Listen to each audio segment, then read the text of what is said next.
Dans cette section, nous allons examiner les étapes appliquées pour la requête vente de produits, vous montrer comment effectuer chaque étape de la requête et effectuer les ajustements nécessaires avant de terminer.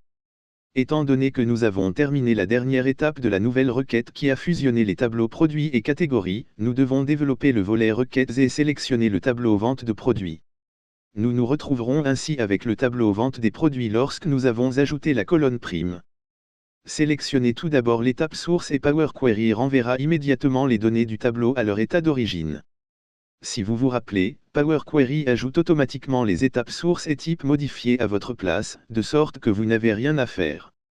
Si vous le souhaitez, vous pouvez également supprimer l'étape type modifiée, car nous allons de toute façon ajuster le type de date par la suite.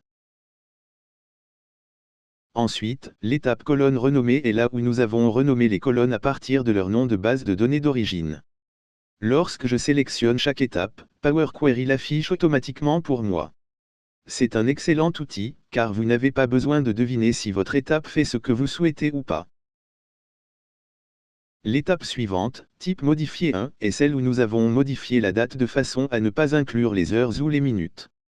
Malheureusement, les titres de Power Query ne sont pas très significatifs. Je vais donc le modifier pour type de date modifié. De même, vous souhaiterez peut-être modifier l'étape fractionner la colonne par délimiteur pour fractionner les noms des représentants commerciaux. Je vais maintenant choisir l'étape personnalisée ajoutée, qui correspond au calcul de la prime. Je dois donc la modifier pour prime.